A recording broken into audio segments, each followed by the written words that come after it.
morning. It is Saturday, March 6th, on the way to the West End Gun Club. It's a little bit before 8, and I came out here a little bit later than I normally would for a weekend morning, but I need to stay out in this area for mid-afternoon, and so I didn't want to be done here at the range, then drive home and then come back to this area. So I figured I'll just come here later, do my thing, and then hang out, and then I can go home. It's actually interesting. I've just passed it. The water, or the creek, is filled up quite a bit in some certain areas of the road here leading into the West End Gun Club.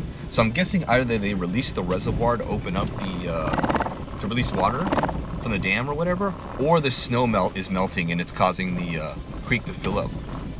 So anyway, gonna try to run through the March NRL22 course of fire.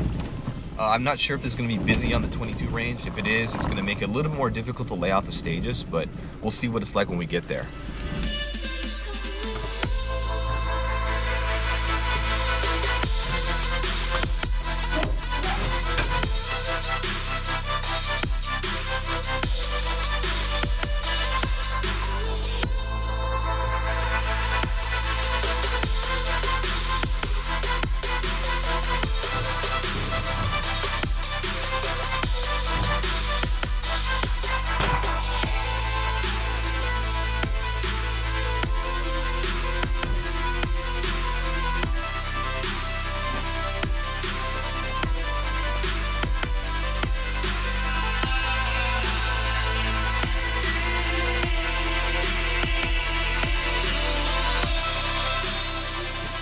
As I stated earlier, I'm going to be shooting the March 2022 NRL22 course of fire today. I'm actually going to try to lay it out like I normally would prep for a match. Still not sure if we're going to have matches this month. The club meeting for the West End Gun Club is this Tuesday, so I'm going to get some guidance there. But we'll just proceed as if just proceed in preparation that we may have the match.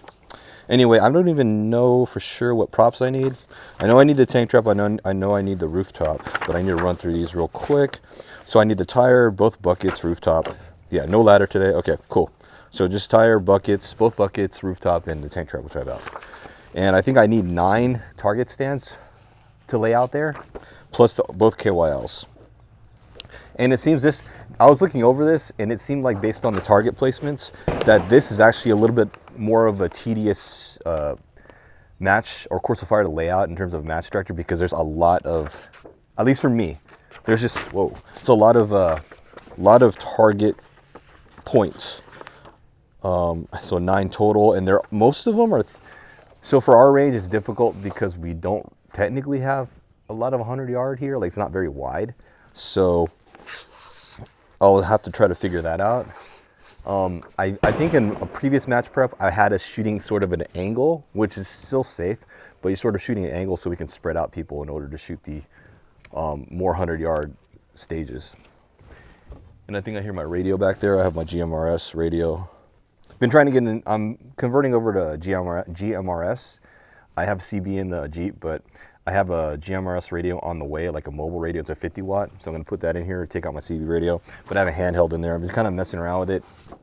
I've been licensed for GMRS for quite a while. I just never really utilized it.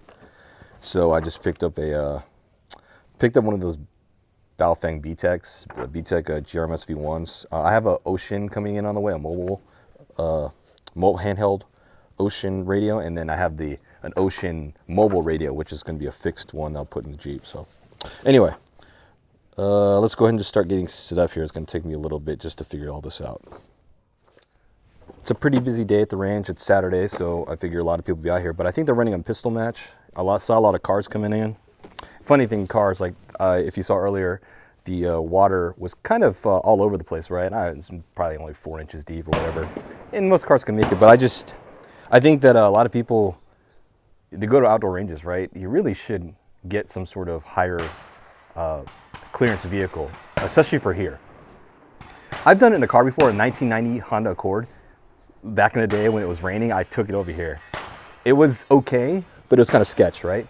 But I figure, if you're gonna go to outdoor ranges a lot, you need to get a higher clearance vehicle. It doesn't need to be some, big truck, right? You don't need a bulldozer with a, 6-inch or 8-inch lift, right?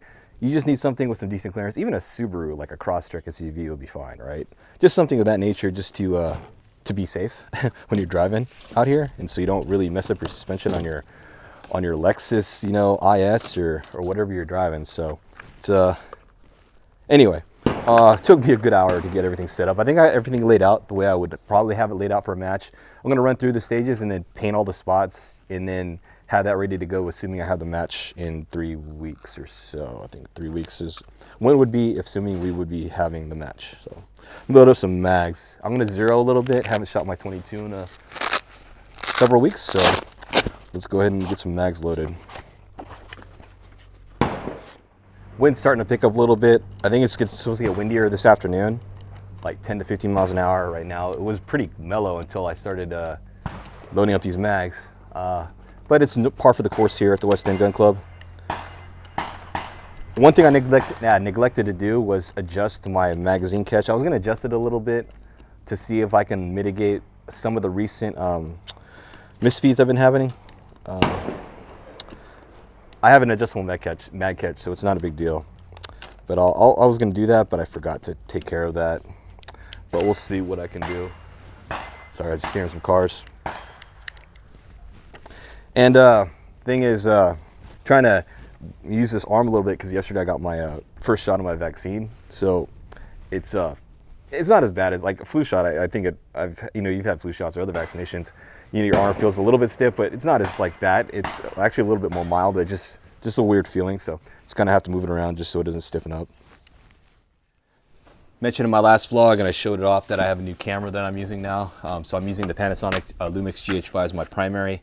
See how it works. I'm having some, I think I'm liking it more than the Olympus EM1 Mark II for video. This one's just a little bit more, it's better for video, whereas the Olympus is better for photography, in my opinion, especially the controls. But I've been getting I'm not even trying very hard, and I'm getting some really good dynamic range and able to pull a lot of the shadows out on the test video I was processing. So I'm really happy with this, just adjusting my workflow for it. Anyway, enough tech. Let's start off with first stage of fire we're going to run through in the March 2022 NRL22 course of fire is called 2 minutes till tip-off. So the whole theme of this this course of fire is going to be about March Madness, NCAA playoffs, or NCAA championship bracket. So if you're not familiar with sports, that's what this means. 2 minutes till tip-off, 120-second part time, 10 rounds. We got 2 targets, 2 distances. We have a 1.5 inch at 50 yards and a 3 inch at 100 yards. This is going to be the time stage, the bonus stage rather. So if you finish with extra time on the clock, you get 1/10 of a bonus point per second remaining. So you're going to start standing, rifle and all gear in hand, mag in, action open. On start signal, shooter will take a position on one of the tips of the tank trap and engage the 50-yard target, then the 100-yard target with 2 shots each near to far. Shooter will then move to another tip of the tank trap and engage the 100-yard target, then 50-yard targets far to near with 1 shot each. Shooter will then move to the final remaining tip of the tank trap and engage the 50-yard, then 100-yard target with 2 shots each near to far. So near to far, 2 shots, far to near, 1 shot, near to far, 2 shots. Pretty simple, and you're going to use all 3 tips of the tank trap. Not much else to say here. It doesn't say you have to hit to move on, so it's just hit or miss, move on. And then that's it. So pretty straightforward. Let's run through it.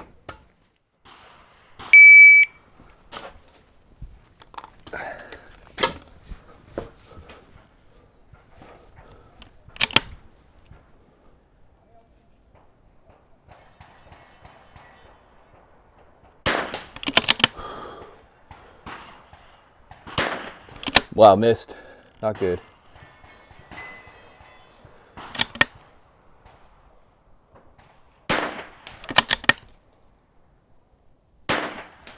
Two hits there.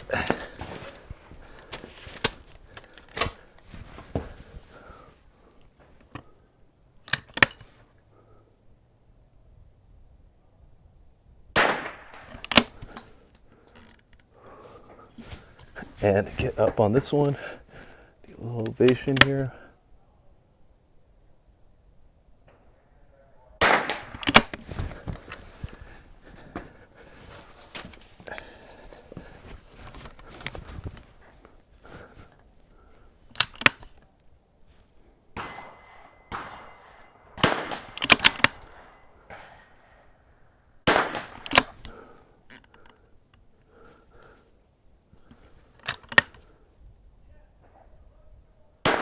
I missed. My bad. 2 misses. One at 50, one at 100. Finished with 83.87 on the clock. Plenty of time. So the one thing I had to do, I actually did shoot this one prior time before this recorded clip. This thing was tippy. The unfortunate aspect of this tank trap that I designed it, I had it right at the midpoint. So it is, if you put leverage on one end, it is kind of top heavy. So what I end up doing is propping it against these poles just to keep it from tipping over for safety.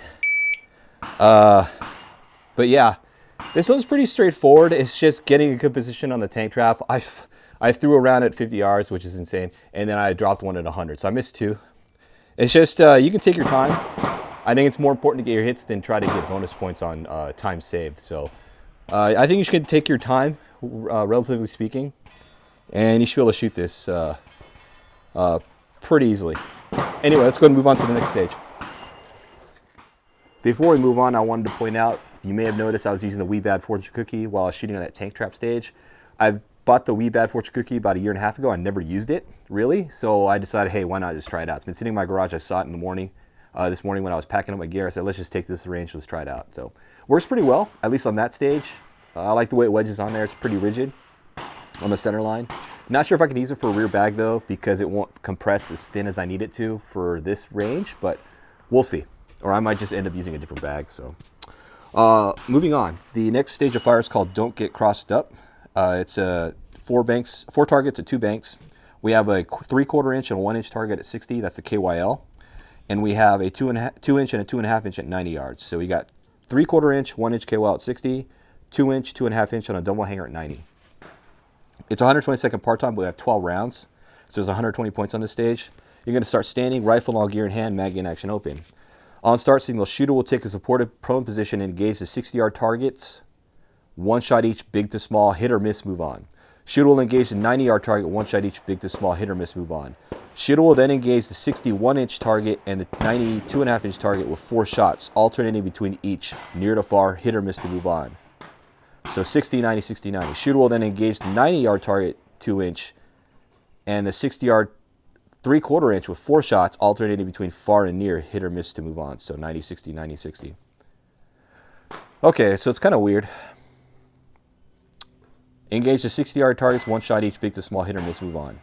So 60-yard, big to small, 1 shot each.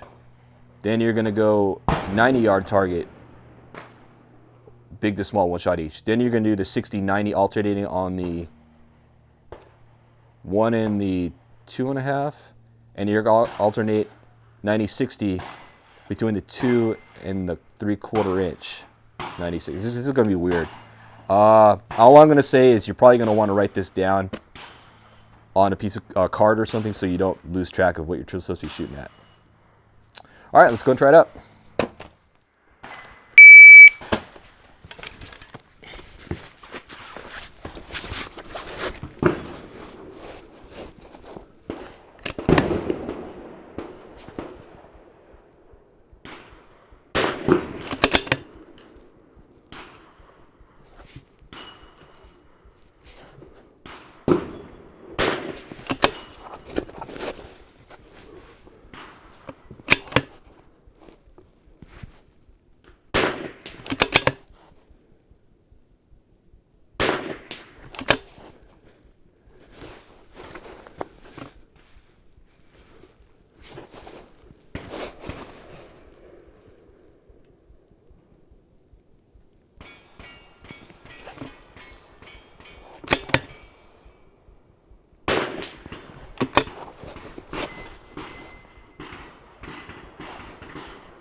Miss. And there's a reload. That's what I missed up here.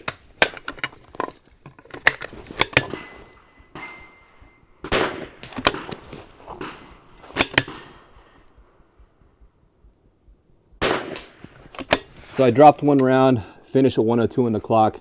Seems like I have plenty of time. So the difficulty here is you're getting mixed up, so that's why they call it don't get crossed up. What's confusing here is what you're shooting at. So they're like having all these different sizes of targets, 1 inch, 2.5 inch, 2 inch, 2 3/4 inch. So here's the way you need to look at this whole crossing up thing. Just think big, small. So once you get past the 60, you go 60, one shot each, big, small, 90, one shot each, big, small. Then once you go to that 60, 90 alternating, they're telling you to shoot the 1.5 at 60 and a 2.5 inch at 90. So those are the big targets. So just think big target, 60, 90, 60, 90. Then once you go to 90, 60, 90, 60, think small targets. That's the easiest way to think about it. Forget the dimensions, just think size of the targets. So big, small, big, small, big, small, or sorry, big, small, big 60, big, small 90, 60, 90 big targets, 90, 60 small targets alternating. That's the easiest way to think about it. So it's pretty straightforward. I dropped one round. What was I missed one. But yeah, dropped one round and I forgot to reload. So don't forget your reload. It's a 12 round stage. Other than that, I think that's the only difficulty in this. I didn't dial for elevation. It's a 1 mil difference between those two, at least for me, it's a 1 mil difference between 60 and 90. So right now I dialed 0.2 of a mil for 60 and I just held at the 1 mil mark or 1.2 mil mark roughly for 90 yards. So it's pretty simple. As far as that's concerned, just adjust parallax, it should be good to go. So yeah, that's my only tip. Just don't think about the dimensions of the target, just think size. And that should help you square that away. All right, let's go and move on to the next stage. The third stage of fire we're going to run through is called Beat the Buzzer, 120-second part-time, 10 rounds. We have multiple targets on 3 banks. We have a 1/4 inch and 1/2 inch KYL at 30 yards. We have a 2 inch on a single hanger at 75 yards and a 2 inch on a single hanger at 100 yards. Standard one piece of equipment in accordance to rules. You're going to start standing, rifle and all gear in hand, mag in and action open. On start signal, shooter will take a supported prone position and engage all 4 targets with 1 shot each, far to near, big to small. That big to small aspect is only required for the KYL. I mean, that's what you need to think about. So 4 targets, 1 shot each, far to near, big to small, hit or miss, move on. Shooter will then stand up and move all equipment to a position on the firing line at least 10 feet away from the starting position and assume a supported prone position. Shooter will engage all 4 targets, 1 shot each, near to far, small to big, hit or miss, move on. Shooter will then stand up and move all equipment to the first firing position and take a supported prone position and engage the 30-yard targets, 1 shot each, big to small. So big to small, far to near, small to big, near to far, back, big to small, 30 yards. Pretty straightforward. It's just getting up and moving and resetting your position. And when you're resetting position, you're basically shooting at the same distance you left off at. So that makes it easier. If you want to make it harder, you would just force them to reset on a different target. But yeah, let's go ahead and run through this one. Should be pretty straightforward.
Barely grazed it.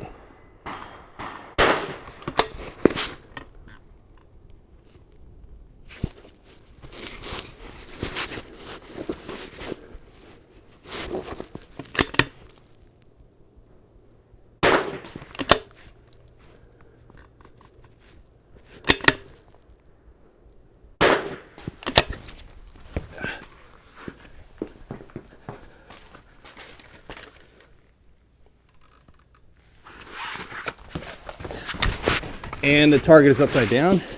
So I'm forced to shoot it, or sorry, inverted rather.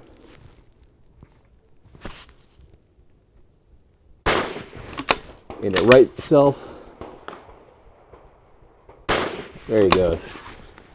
Wow, that took a while. 114 seconds left on the clock. This one will require you to be quick. I guess I was sort of casual. You lose time adjusting elevation, so if you can hold over, hold over. That might save you some time. Other than that, I think you shouldn't have too much difficulty. Just get your cadence down in terms of your adjustments, and you should be fine. It's a good way. I think it's a good exercise of breaking your position and resetting. But yeah, not much else to say on this one. Beat the buzzer. Let's go ahead and move on to the next stage. Next stage of fire we're running through is the rooftop stage. It's called Don't Give Up, Don't Ever Give Up. 120-second part time, 10 rounds. We have 4 targets on 2 banks. We have a 1.5 and a 1 inch at 67 yards, then a 3 inch and a 2.5 inch at 100 yards, both on double hangers. 1 piece of equipment, in accordance to rules, 10 points per impact, 100 points possible. You're going to start standing, rifle and all gear in hand, mag in action open. On start signal, shooter will take a supported prone position on the left side of the rooftop and engage the 65, 67, then 100-yard targets from big to small, hit or miss to move on. So 67 big to small, 100 yards big to small. But if you miss a shot, the shooter must engage the next target from the support side until you achieve an impact. Until you achieve an impact, you're shooting support side. Once impact is achieved, the shooter may move back to strong side. After making your 4 target engagements, the shooter will climb the rooftop and engage the 100-yard targets to 1 shot each, big to small, 100 yards. So 67, 100, 100. Shooter will then take a prone supported position on the right side of the rooftop and engage the 100-yard target, then 67-yard targets from big to small, hit or miss to move on. Again, if a shot is missed, the shooter must engage the next target from support side. Once an impact is achieved, the shooter may move back to strong side. So I think there was a little controversy. I read somebody asking a question. If you don't make, let's say you miss a shot and you miss all 4 shots and you get up here, are you still shooting support side? From what I understand, that only applies to on the prone position. Once you're on the rooftop, you're shooting normal side. That's what I understand it to mean. That's how I'm going to shoot it. I believe I'll shoot it that. I'm gonna run it that way. But we'll talk about it assuming we have the match. I'll talk to the everyone else and say, how do you interpret this? But so basically start off left side of the rooftop barricade, near to far, big to small, 1 shot each. Rooftop, 100 yards, big to small, 1 shot each. Right side of rooftop, big to small from far to near. So near to far, 100, far to near. Pretty straightforward. It's just this whole support side aspect. So just don't miss. It's the easiest way to get around, just don't miss. All right, let's run through it.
Hit my microphone.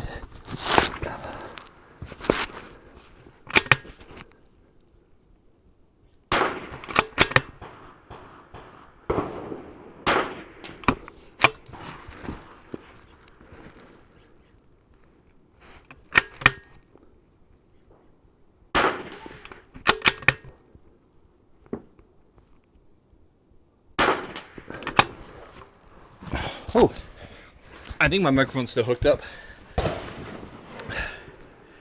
So that was relatively straightforward.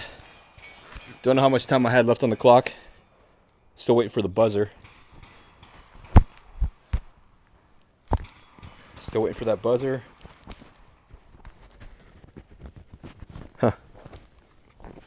There it goes. So I have plenty of time. So it's relatively straightforward, just shooting, knowing the target orders. Pretty sure I hit the correct targets. Yeah, I went from near to far, far, big to small. Yeah, so you're always shooting big to small, but it's just near to far, far, far to near. And then just don't miss. You won't have to shoot support side. That's probably what people are going to hate about this, if you have to shoot support side. So just don't miss. Take your time, don't miss, and you should be fine. I didn't dial, so I just dialed for the 67-yard target and held over. I just framed up the target between the 1 and the 1.5 mil marks on my reticle, and so that just got me on there. So I need roughly 1.2 from 67 to get to 100, 1.2 hold. So I didn't dial elevation, but I dialed parallax. That's about it. That's where I save most of my time. I've been trying to get in the habit of just holding over now instead of dialing elevation if I can, just to help save time. And I think that worked out here. All right, one more stage to go. Let's move over to that one. The fifth and last stage of fire we're going to run through is called Getting Tired of All These Buckets. 120-second par time, 10 rounds. We have 4 targets on 2 distances. We have a 2.5 and a 3-inch on a double hanger at 83. We have a 1-inch and a 1.5-inch on a double hanger at 45. One piece of equipment in accordance with NRL22 rules, 10 points, 100 points possible. You notice I have a tire, 5-gallon, 2-gallon bucket, left to right, facing downrange. On start, you're just going to start standing, rifle and all gear in hand, mag in action open. On start signal, shooter will take a position on top of tire and engage the 45-yard targets 1 shot each. Shooter will then engage 83-yard targets with 1 shot each. Shooter will then take the 5-gallon bucket in the middle of the tire with the open side down, so mouth side down. I have the lids on these things. That one's a pain in the butt to take off the lids, so I just left them on. But mouth side down. Shooter will place the 5-gallon bucket in the middle of the tire with open side down. Shooter will take a position on top of the bucket and engage the 83-yard targets with 2 shots each. Shooter will then place the 2-gallon bucket on top of the 5-gallon bucket. I'm going to assume that it's also mouth side down, and take a position on top of the 2-gallon bucket. Shooter will then engage the 45-yard targets with 1 shot each. So it says all shots on this final note here, all shots are big to small, hit or miss to move on. When shooting from the tire and bucket, the rifle must be sorted only by the tire or bucket and equipment. A bipod may not be used. Bipod may be used, but the bipod must not touch the ground. So I think a lot of people see, I'm one example of that. I have my bipod actually the legs down when I shoot off a tire, but the thing is it's not hitting the ground. My bipod is more for barricade stop, and so I game it like that sometimes. But you'll see it just dangling, and it's not actually hitting the ground, so that's legal, right? Because you're not using the bipod for support on the ground, you just use it for a barricade stop. Anyway, just a summary. Tire 45, big to small 83, big to small, 1 shot each. 5-gallon bucket, 83-yard targets, 2 shots each. 2-gallon bucket on top, 45-yard targets, 1 shot each. So 1 shot, 1 shot, 1 shot, 1 shot, 2 shot, 2 shots, 1 shot, 1 shot. Pretty simple, straightforward. Let's go and run through it.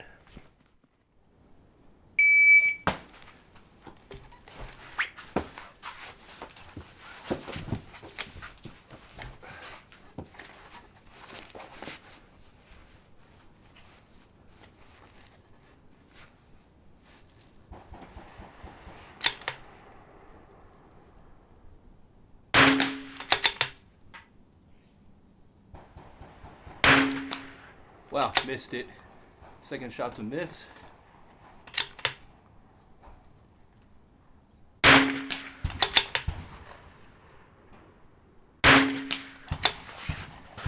Dropped one so far.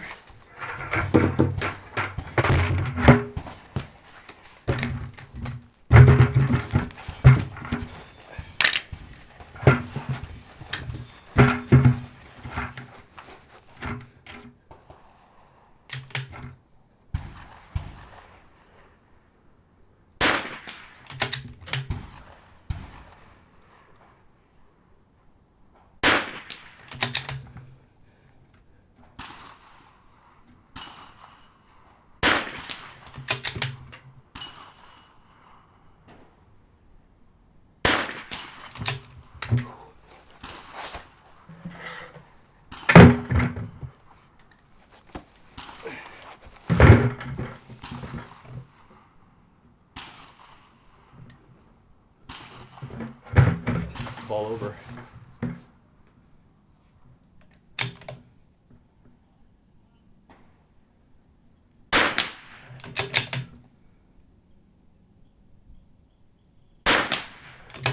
All right. I got cut off. I was looking at my footage. Apparently, my memory card is full on this GH5, and I need a fast card for this thing, which my other cards are not fast enough to record the vlog, 10-bit 4K on this thing. So I had to dumb down the video. Anyway, don't want to get too deep into the weeds on that. But I don't know where I got cut off here, so let me just go ahead and give a recap of this specific stage. You notice that I used the spigot mount on the tire for the first part with my bipod open, so I don't have to manipulate the bipod when I'm shooting off the bucket. So I did that, again, as I mentioned earlier, it's not touching the ground, but I use this more as a barricade stop, and I use my spigot mount as my support. No bag. Oh, sorry, I use the bag for rear support. That worked out well. When I went to the bucket, I transitioned to a sitting position with this bipod here.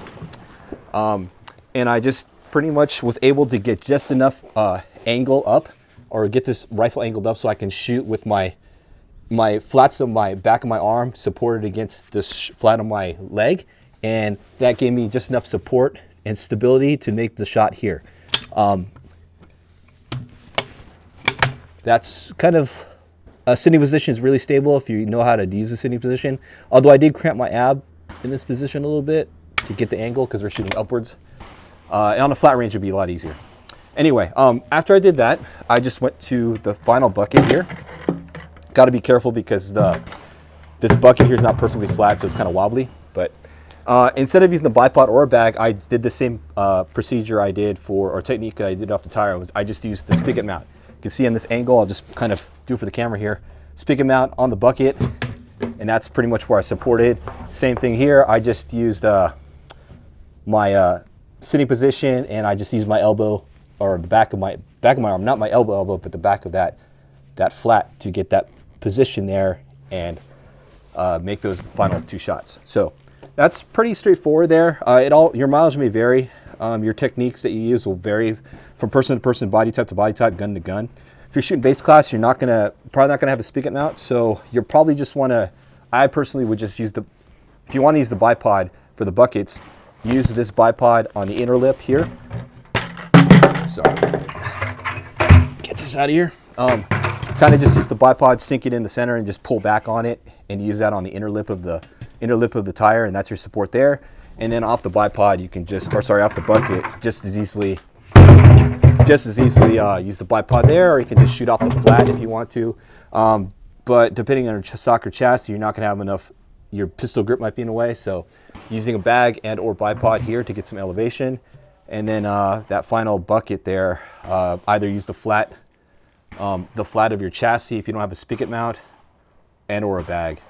So I don't know, just go in your garage or at home in the house and just try it out. I mean, I can't really tell you how to do it. It's just my way is one way, and there's obviously going to be other ways to do it. All right, I'm done. Starting to get a little breezy here, and I'm getting tired. Getting a leg cramp now.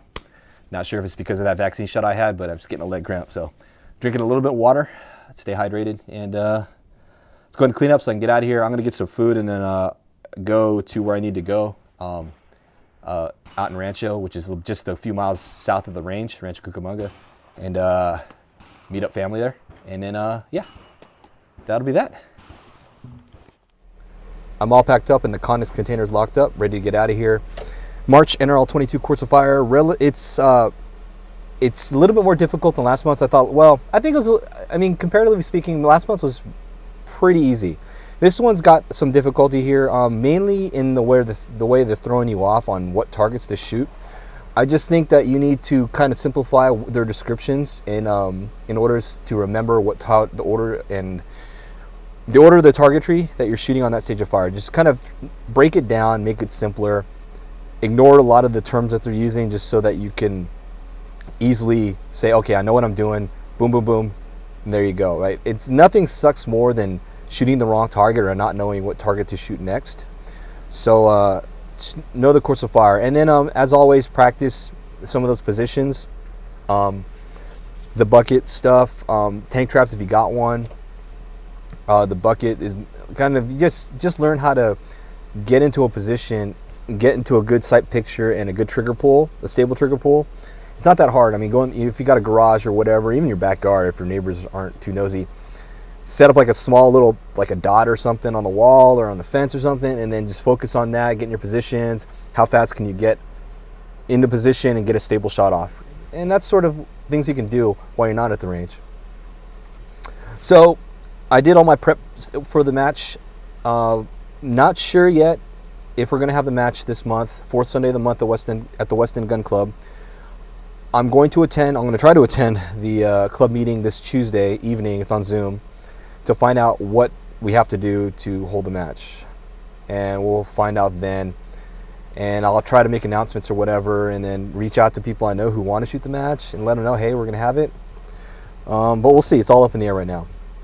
So I'm going to go ahead and get out of here. It's 12:30. I need to get something to eat, and then meet up with my cousin over here in Rancho, and then go home. Rest a little bit. I'm tired. Like, I think that vaccine shot really kind of plays with you a little bit. I know a lot of people had no issues. My mother had no issues with the first one, but she had a really bad time with the second one. She had like 2-day headache and stuff. But I'm feeling like my arm is okay. It's just kind of a cramp in my leg, just a little bit tired. So that's what I understand is kind of a side effect, or one of the side effects of the Moderna vaccine. Anyway, I'm gonna get out of here. Hopefully we'll have a match. And thank you all for watching. Hopefully you got some good information out of this run through of the March 2022 Course of Fire for the NRL22. And hopefully you have a good, easy time, or an easier time shooting at your matches in your area. Thanks for watching. I'll see you in the next vlog.